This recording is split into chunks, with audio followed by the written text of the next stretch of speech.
Hello and welcome everyone to your Raw review for September 24th, 2015. I will try to make this as brief as possible. I apologize for this review being really late. I know today is Thursday. Show kicks off with the Authority. They come down and run down the card of the show in a very neutral fashion. Again, it's very confusing to people who are watching the show thinking the Authority are just heels, and then for them just to play a neutral card. They promote Counter Secure, which is awesome because of the young WWE fan who lost his battle to cancer, and it's a good thing for the company itself. Great publicity, a great way for them to get that positive publicity that the company always is in need for. Um, they sell the Seth Rollins Night of Champion matches, and they say tonight Nikki will either surpass AJ's title reign, or fall short. And then they announced for the first time ever on Raw, Sting will face the Big Show. The first match is a tag team match with the New Day versus the Primetime Players for the tag team championships. Before the match starts, though, Big E's dancing in the corner, and then Stephanie starts dancing with him, and then she kind of asks Triple H to dance with Big E and stuff, and he starts doing a little weird dance move in the corner with Stephanie and Big E. So I don't know how I'm supposed to take the Authority seriously or Triple H seriously. I understand that this is sports entertainment, but you're telling me that Sting wasn't allowed to win at WrestleMania for whatever personal reason Vince McMahon has against Sting himself, or the fact that WCW was bought out in 14 years ago. You're telling me that I'm supposed to be cool with them dancing in the corner. Yes, well, I was entertained and I laughed. I'm supposed to take this guy seriously as this authority figure and this badass, this cerebral assassin. The answer is no. I don't take it seriously. I think it's crap. But was I entertained? Yes. But if you're asking me to take that character seriously over Sting, over other wrestlers who are far better than Triple H, I don't think so. So we have the match, which is pretty stupid. It's some back and forth. Xavier Woods being really annoying in the back, at the ringside with his trumpet or trombone. I don't know. New Day retains after Xavier Woods distraction. Dudley's to face them at Night of Champions.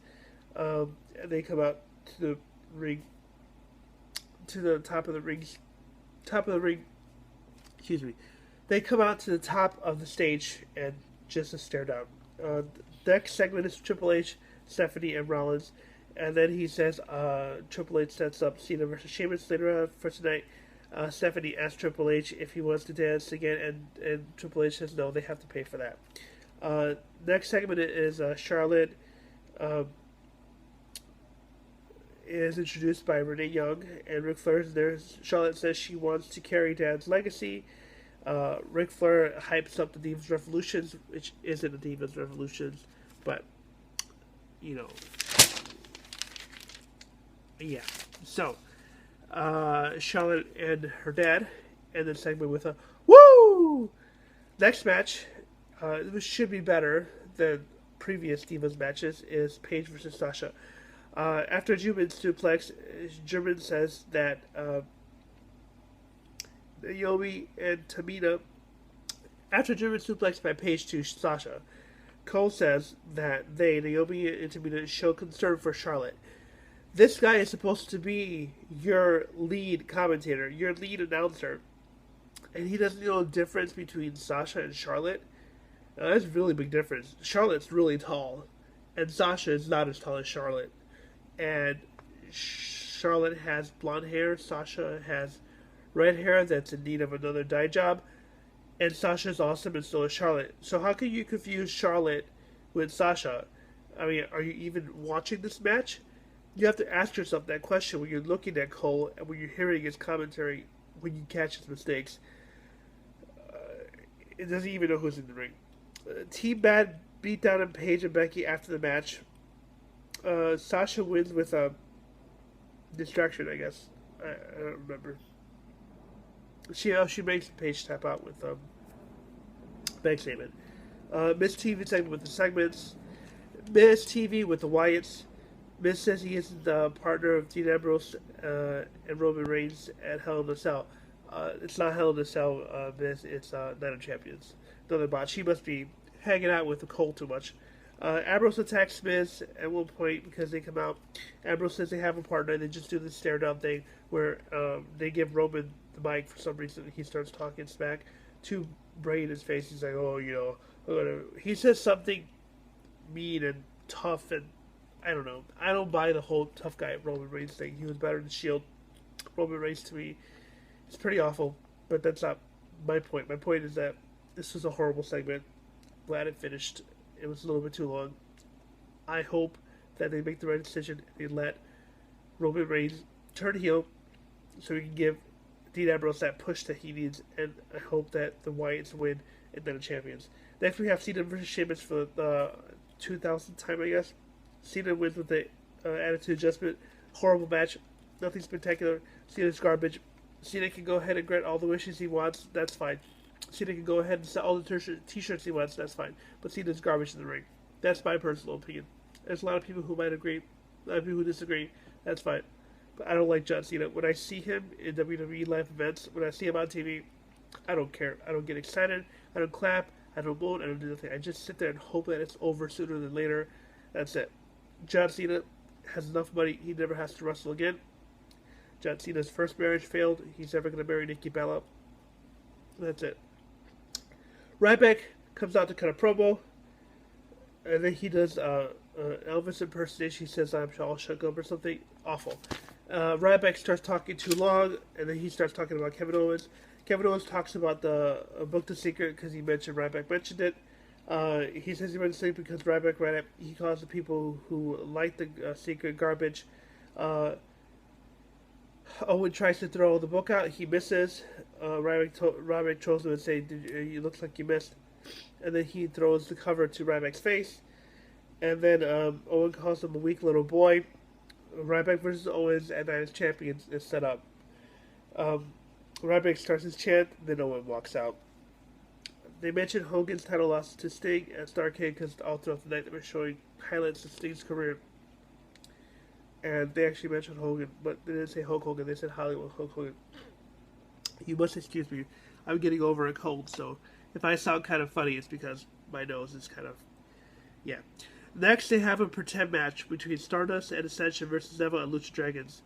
It wasn't even a match, it was just like a brief altercation, because they can't have any matches too much clouding the 3 hours of promotional wrestling that they consider wrestling, which is just sports entertainment.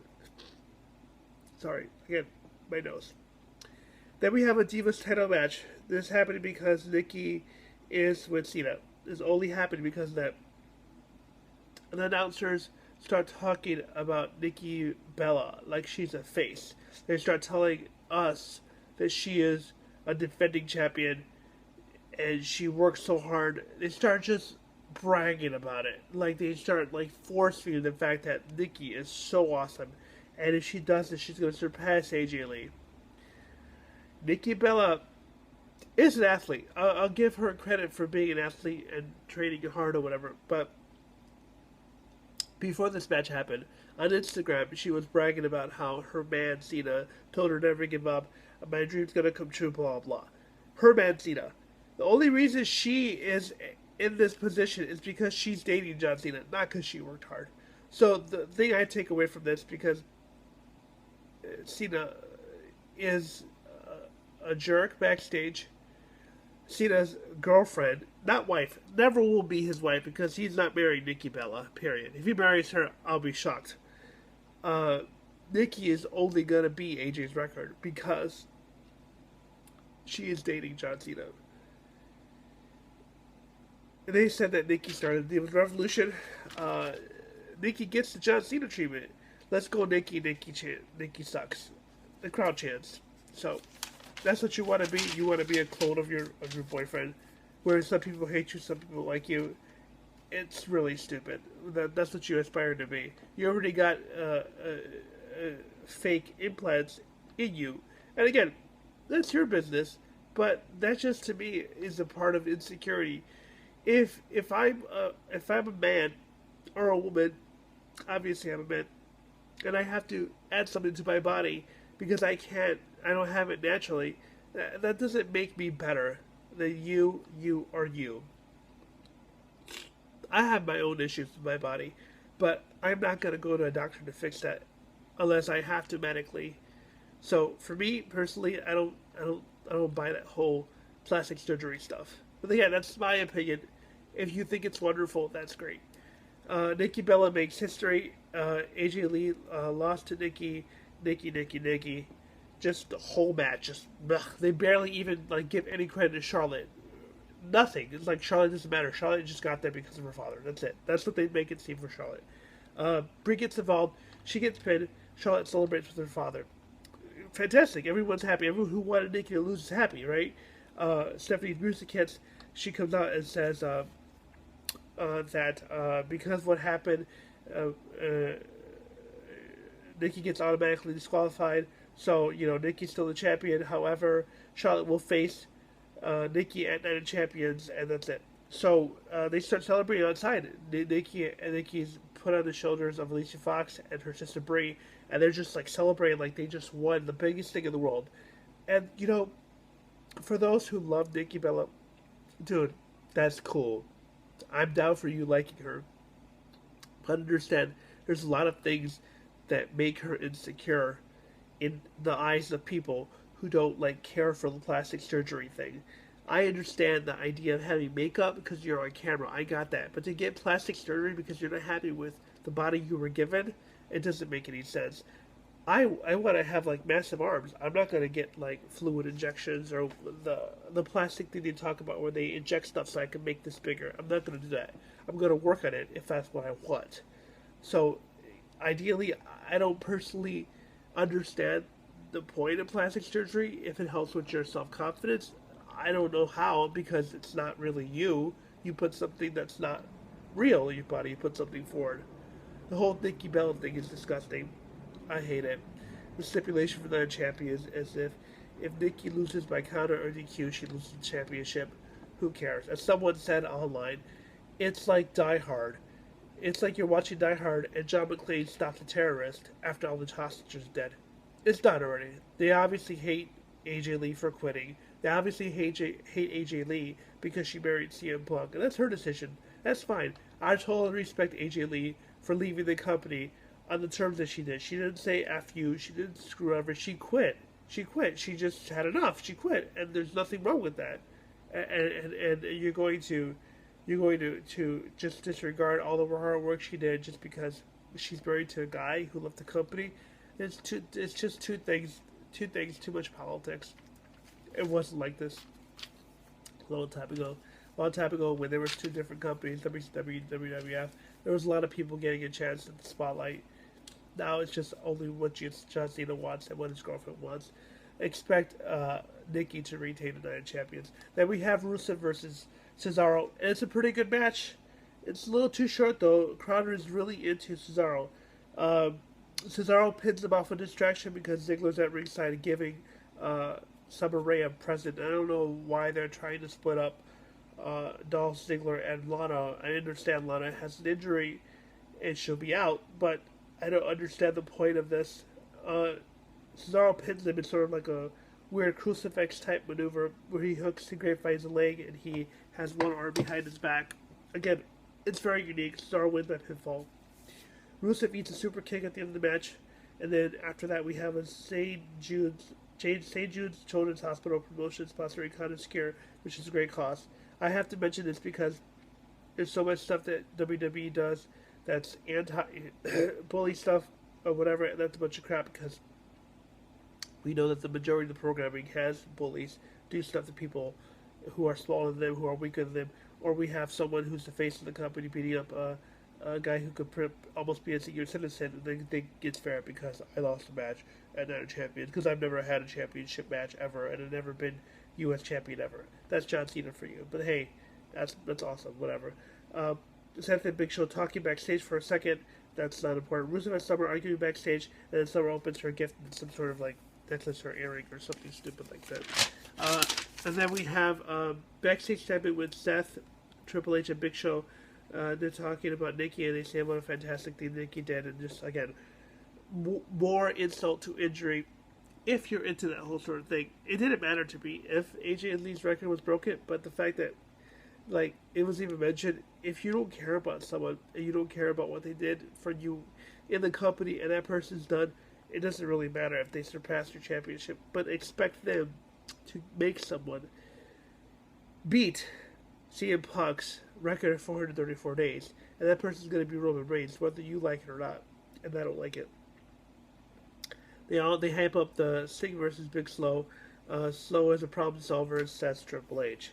And make sure you check out SmackDown for the Nikki Cena celebration. It should be fantastic. You know, her coming out, not wrestling, not defending her championship, just coming out and saying, "I'm Kim Kardashian wannabe." Hey, no problem. Just telling you exactly how I see things. The match. Here we go. Triple H and Stephanie at ringside. Big Slow is introduced first. Sting comes out. Lady announcer does it right. She says, "This is Sting." Match is fantastic. For the brief moment that these two were in the ring together, Sting hits a bunch of punches. He hits a Stinger splash in the corner. Show gets him in a choke slam type maneuver. Sting turns it into DDT. Seth Rollins comes out. He beats down on Sting. Triple H makes an attack team match between John Cena and Sting, because John Cena comes out to make save because John Cena is John Cena and John Cena is the hero. John Cena is always going to be the hero. John Cena is the face of the company. Whew, and I'm getting bored talking about John Cena. Whew. Anyway, John Cena takes most of the punishment during the match. He hits a hot tag on Sting. Sting hits a fantastic move. He hits the Stinger Splash twice. Then he hits the Scorpion Death Drop on Seth Rollins while Seth Rollins is trying to hit the pedigree on Cena. And then he puts Seth Rollins in the Scorpion Death Lock. And Rollins taps out immediately. And there you have it. Sting has his first WWE champ win. Albeit he has the win because it was an attack team match. But this Raw was absolutely terrible. I do not recommend you watching it if you haven't seen it already. I was amused by Triple H and Stephanie dancing in the corner. And I'm hoping that no matter what happens with the Divas title, that they stop mentioning I'm the longest reigning champion, because guess what? If Nikki ever does something bad to John Cena, if she ever pisses John Cena off, they're going to erase you to Nikki Bella, like you didn't even exist. Thanks so much for watching, everyone. I apologize for my nose. Apologize for the length of this video. I try to make it as short as possible, but I thank you so much for watching. Hit the like, comment, subscribe, and let me know what you think of the show. What do you think of Nikki Bella's now longest reigning tag team championship run? And what do you think of Sting's chances of winning at Night of Champions?